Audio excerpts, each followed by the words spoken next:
बिस्मिल्लाहिर्रहमानिर्रहीम। स्पीकर साहब बहुत शुक्रिया, मैं आपका ज़्यादा वक्त नहीं लूँगा। साहब गुजारिश ये है, यहाँ कुछ लोग हैं जो 85 के भी असेंबली के हैं, कुछ उसके बाद आए हैं, और मुझे बड़े अफसोस से कहना पड़ता है कि जो पिछले 5 साल में असेंबली में हुआ वो हम सब के लिए बड़ी शर्मिंदगी का बायस है और हमें उससे सबक लेना चाहिए। आपके सामने यहां पर इस असेंबली के स्टाफ के हिसार में लीडर्स ऑपोजिशन ने तकरीर की, आप यहां मौजूद थे। यहां जुबान बंदी थी। मैं 5 साल में सिर्फ एक दफा 10 मिनट के लिए तकरीर कर सका। यहां पर इस तरफ बैठे हुए फ्रंट बेंच का हर आदमी जेल गया, लेकिन स्पीकर साहब को यह तौफीक नहीं हुई कि उसके प्रोडक्शन ऑर्डर जारी कर सके। यह बुनियादी हक होता है असेंबली के मेंबर का कि अपने इलाके की नुमाइंदगी कर सके। इन सब बातों में सबक है। आपका स्टाफ भी यहां बैठा रहा। यहां कौन सी बदतमीजी है जो यहां पर नहीं हुई? हमने भी की, इसमें कोई शुबा नहीं है। कौन सी गाली है जो यहां पर नहीं दी गई? आज ना अपोजिशन है, अपोजिशन के बगैर असेंबली नामुकम्मल होती है। इन सब बातों से हमने सबक हासिल करना है। मुल्क के अवाम देखते हैं, हमसे तवक्को रखते हैं। तो मैं ये असेंबली, मैं बार भी टीवी के लोगों ने पूछा, मैं कि मेरे लिए बड़ी शर्मिंदगी का बायस रही है। 85 से हम देख रहे हैं हर असेंबली में अखलाकी कदरें, जमहूरी कदरें, पार्लिमानी रवायात जवाल पजीर हैं, लेकिन 18 से 23 तक यह जवाल इस तरह गया। यह अब हम सब की जिम्मेदारी है जो अगली दफा आएंगे कि इस असेंबली की तौकीर को बहाल करें, इसकी साख को बहाल करें, और वो हमारे अमल से होगा, बातों से नहीं होगा। असेंबली की छत पर बड़े झंडे लहराने से नहीं होगा। ये हमारी अवलीन जिम्मेदारी है। आप ये देख लें कि हमने कुछ सीखा या नहीं सीखा। इस असेंबली के आखिरी हफ्ते में मुझे नहीं पता 40 यूनिवर्सिटियों के बिल, या कोई 53 कहते हैं, कोई 40 कहते हैं, बिल यहां पर पास हुए। ये शर्मिंदगी का बायस है। हमें सोचना चाहिए कि लोग क्या सोचते होंगे, हम क्या जवाब देंगे। आज इल्जाम लगते हैं इस असेंबली के मेंबरान पर। ये स्पीकर साहब, आपने इस असेंबली की साख का तहफ़्फ़ुज़ करना है अपने अमल से। आपको रोकना चाहिए था इन बातों को। ये वो चीजें हैं जिससे पाकिस्तान के अवाम हमें तोलते हैं, हमें नापते हैं कि किस किस्म के लोग हैं। यहां आम तासुर यह है कि असेंबली के मेंबरान सारे करप्ट हैं। लोग हमें अच्छी निगाह से नहीं देखते और हम अपने अमल से साबित करते हैं कि उनकी बात दुरुस्त है। असेंबली के मेंबर की तनख्वाह क्या है, यह आपने कभी बताया किसी को? क्यों सेक्रेटरी साहब, क्या 60,000 रुपया, क्या कितनी तनख्वाह है? वो अलाउंसेस डाल के है ना, तनख्वाह क्या है? आप देख लें, तनख्वाह उससे कम है। मुझे भी तनख्वाह मिलती है, मैं जानता हूं। लोग ये समझते हैं कि ये अरबों रुपया ये लूट कर ले गए। ये वो चीजें हैं जो हमें लोगों को बतानी पड़ती हैं। क्या इस असेंबली का मेंबर अपने गाड़ी के खर्चा भी पूरा कर सकता है उस तनख्वाह से? ये सब बैठे हुए हैं। पाकिस्तान की हर असेंबली ने तनख्वाह, मैं तनख्वाह बढ़ाने की बात नहीं कर रहा, मैं एक हकीकत की बात कर रहा हूं। इसलिए असेंबली जब भी आए, आप मौजूद होंगे यहां पर, उनको अल्लाह करे आप भी स्पीकर रहें, उनको सबक दें कि इस असेंबली की बेतौकीरी ना हो, असेंबली का तौकीर जो है वो बहाल रहे। मैं पिछले स्पीकर साहब का नाम नहीं लेना चाहता, लेकिन जितना नुकसान उन्होंने इस हाउस को दिया है तारीख में किसी नहीं दी। ये बदकिस्मती है। अगर आप पे हुकूमत का दबाव हो, कुर्सी छोड़ दें। मैं उनको कहा भी, यहां खड़े होकर कहा, मैं अगर आप पर यह दबाव है कि आप बोलने ना दें अपोजिशन के मेंबरान को, तो ये कुर्सी छोड़ दें। इसमें आपकी भी इज्जत होगी, हाउस की भी इज्जत होगी। ये वो सबक है जो हमने हासिल करने हैं। मैं स्पीकर साहब ये कहूंगा, ये ऐवान जो है, ये वाहिद इदारा है मुल्क का जो अवाम पर टैक्स लगाता है। जो बोझ अवाम पर महंगाई का पड़ता है, इस इदारे से आता है। हुकूमत यहां पर बिल लेकर आती है, लेकिन यह इदारा मंजूर ना करे तो महंगाई नहीं होती।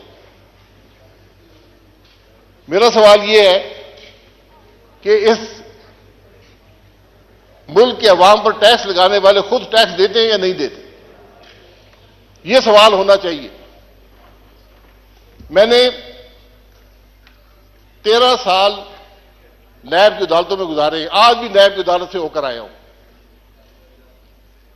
मुझसे नैब ने हर सवाल दुनिया का किया है, एक सवाल नहीं किया कि तुम टैक्स देते हो या नहीं देते हो। करप्शन का मेयार टैक्स की अदायगी या ना अदायगी में है। अगर मैं यहां से निकलूं, करोड़ों की गाड़ी में बैठूं, लाखों के बिजली के बिल हों, लाखों के गैस के बिल हों, 10-10 मुसल्ला मेरे साथ मुलाजिम हो और मैं टैक्स अदा ना करूं, तो उनके खर्चे का पैसा। जनाब शुक्रिया, मैं बस 2-3 मिनट और लूंगा। मैं जनाब गुजारिश ये कर रहा था कि अगर इस ऐवान के मेंबरान टैक्स अदा नहीं करेंगे तो फिर हम दूसरों पर टैक्स कैसे लगाएंगे? ये बड़ा बुनियादी सवाल है। जब तक आप इस सवाल का जवाब नहीं देंगे, ये मुल्क आगे नहीं चलेगा। आज पाकिस्तान की वफाकी हुकूमत की जो कुल आमदन उसके पास रह जाती है, वो सूद भी अदा नहीं कर सकती। ये असेंबली भी 24% पर कर्जा लेकर चलती है, दिफा भी 24% कर्जे पर चलता है, डेवलपमेंट भी 24% कर्जे पर होती है, हुकूमत भी 24% कर्जा लेकर चलती है। ये कितनी देर चलेगा? तो हमें जरा इन बातों को पर सोचने की जरूरत है। हमसे इलेक्शन कमीशन एक गोशवारा लेता है, आप भी भरते हैं, मैं भी भरता हूं, उसमें यह नहीं लिखा हुआ टैक्स कितना अदा करते हो। वाहिद पाकिस्तान में तबका है पार्लियामान के मेंबरान जिनके टैक्स के गोशवारे पब्लिक नॉलेज में होते हैं। वो रिकॉर्ड शाया होते हैं, नोटिफिकेशन गैजेट में शाया होते हैं, हर आदमी पढ़ सकता है ये आदमी कितना टैक्स देता है। तो कोई बात ढकी छुपी नहीं है। इसलिए हम सब की जिम्मेदारी है कि अपने अमल से, यही लीडरशिप होती है। लीडरशिप ये नहीं है कि मैं टैक्स अदा ना करूं, दूसरों पर टैक्स लगा दूं। ये बातें, मैं स्पीकर साहब, बातें बड़ी लंबी हो सकती हैं। मैं आपसे गुजारिश करूंगा, इस पिछले 5 साल में जो लेजिस्लेशन हुई है इस ऐवान ने की है, उसका रिकॉर्ड मंगा लें। मैं आपको दावे से कहता हूं, एक कानून भी अवाम की सहूलत के लिए नहीं है, सब हुकूमत की सहूलत के लिए है। ये शर्मिंदगी की बात है। आज आप देख लें, यहां इंटीरियर मिनिस्टर, लाइनें लगी हुई हैं असले की परमिट लेने के लिए। क्या कोई निजाम नहीं बन सकता? एक निजाम बना दे, हर पाकिस्तानी शहरी को असला रखने की इजाजत है। नादरा का कानून आपके पास है, नादरा के कार्ड में डालें, जो मर्जी असला रखे। मैं 10 क्लैशिकों में रखना चाहता हूं, मेरी मर्जी है। ये कौन सा निजाम है कि मिनिस्टर साइन करेगा, सेक्रेटरी साइन करेंगे, एमएनए यहां लोगों के सामने धक्के खा रहे, बदनाम हो रही है? कौन सा निजाम है? इसी की सहूलत कर दे। मैं एक मिसाल देता हूं, मैं किसी पर तनकीद नहीं करना चाहता। हमें इन बातों का एहसास होना चाहिए कि अवाम को कैसे सहूलत दें। यहां रिलीफ मैंने बताया, आप अवाम को जितनी रिलीफ देना चाहें दे सकते हैं, 24% सूद पर। आज हमारे मुल्क की यह कैफियत है। क्या हमें इन मामलात की परवाह है?